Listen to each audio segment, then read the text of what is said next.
कटक रु भुवनेश्वर आसवा रास्तार मंजा खंडे किणिकी आनिली आ मंजा 10 टंकार मंजार मत प्राय 2-4 प्रकार आइटम करने को इच्छा है कहीं जेकोसी परिवा किणवा आगु मु तार उपकारिता विषय भावी थाए। Hi everyone, welcome to my kitchen again. कहीं मंजार बहुत उपकारिता अच्छी जोटा कि बेस्ट फॉर आमर किडनी स्टोन, कहीं पोटासियम जेहेतु अच्छी एटा आमर कैल्शियम जो बॉडी रे थाए ताको एब्जॉर्ब करे बा कमी दिए, से मंजा खाइबा निहाती जरूरी।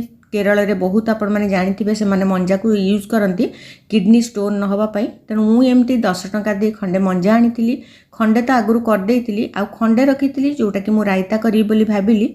तेणु मंजा को करने आगुरी बहुत आमको देखा पड़े मंजा कलिया अच्छी बा टाण हो जाइए। कलिया मंजा हेले जो भी आइटम करवा बहुत भल लगे। मुझे देखिकी आनी पचारिकी आनी बहुत भल कलिया मंजा थिला, देसी मंजा जोटा कि करने पूर्वर मु तार चोपा भल भाव छड़े मंजा को जदि आम पानी रे न पकाउचे ताले सांगे सांग कला हो जाए। तेणु मु हलदी आ लुण टिके मिसेकी पानी रे मंजा को सब काटिकी तार जो सूता भाया बाहर सेटा को आम समस्ते तो ओडिया घरे मंजा खाई थाए।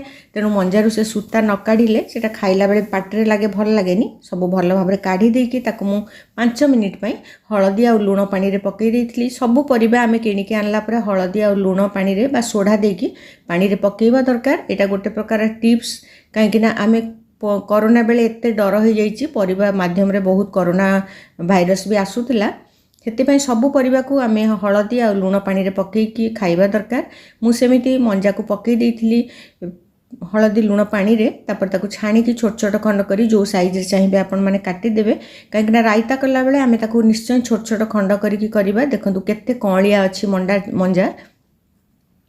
एबे ताकू मु पुणी सिझे देवी 5 मिनिट। जेपर्यंत सिझिनी गरम पानी न पड़ी से पर्यंत आमको हलदी पानी रे पकईकी रखिया को पड़िबो, नले मंजार कलर चेंज हो गले आ रायता कहीं भल देखा भी जीवनी। दही सांगे जेहेतु आम एटा मिसेइबा, मु गरम पानी प्राय 100 ml खंडे देकी आउ लुण पकईबानी। जेतिक लुण आम मिसेइतिले पछरे रायतारे मिसेइबा, ताकू फुटई देइछि। मंजा जेहेतु बहुत कलिया थिला 2-3 मिनिट रे पूरा भल भाव मोर सिझी जाइतिला।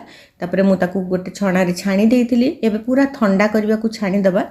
मंजा को राई आम करिपरिबा, मंजार कोफ्ता करा जाए, मंजार बरा आम ओडिया माने बहुत प्रकार मंजार तरकारी भी बहुत जन करथांती। टमाटो आ मंजा दे खट्टा भी होता है। मुझे देखी मोर जदि आगुरी आपण मैंने देखिथिबे वीडियो, मु मंजा खट्टा और मंजार बरा करथिली। आज मु रायता करुची।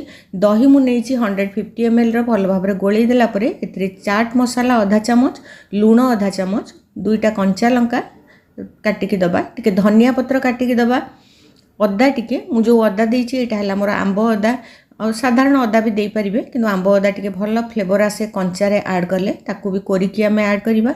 चीनी देइछि आधा चामच, कहीं जे कौन से रायता दही रायता कले से टिके चीनी देले भल लागे। नड़िया 2-3 बड़ चामच रे मु कोरा देइछि। नड़िया दबार अर्थ है खाली मंजा देले टिके भल लागेनी। नड़िया देले नड़ियार मीठा अंश जोटा थाए मंजा सांगे मिसिकी बहुत बढ़िया लागे रायता। तापर मोर मंजा से समय बहुत ठंडा हो जाइतिला। एबे आमे रायतारे मिसेइबा। आमे सबू आइटम करि सारला परे मंजार रायता सबले प्रस्तुत करिबा, कहीं सांगे सांगे ऐड करिबा दही रे आ सांगे सांगे खाइबा को दबा। एते बढ़िया हेइतिला टेस्ट। आपण माने निश्चय थरे मंजा आनिले घर को करुथिबे। आ कंचा मंजा तो आहुरी देह पई भल, टिके सिझेकी आमे तो खाई थाए, किंतु कंचार मंजा जदि सालाड रे मिसेइबे आहुरी भल लागे। मु टिके सिझेई देइतिली, नले आपण कंचा भी ऐड करि परिबे। ताकू भल भाबरे आमे चकुटी देकी छोट छोट खंड करदबा आ चिपुड़ी की तार पानी बाहर करदेला परे आमे दही सांगे मिसेइबा।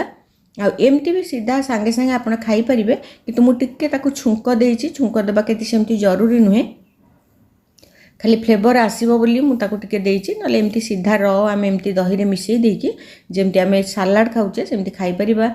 एति पई मु गोटे चामच नेछि ऑलिव ऑयल छुंक दवापाई बा टेम्परिंग करने से देइछि। मु गोटे सुखा लंका, टिके जीरा आ धला सोरिष दबा, कहीं कला सोरिष देले भल देखा जीवनी रायतारे। टिके हेंगु आ भृसंग पत्र देला परे ताकू छुंक दबा। आपण माने जदि मंजा केबे पाउथिबे हाटरे प्राय मिली जाए, आनिके निश्चय खाइबे। Stay tuned for another video. Thank you, bye bye.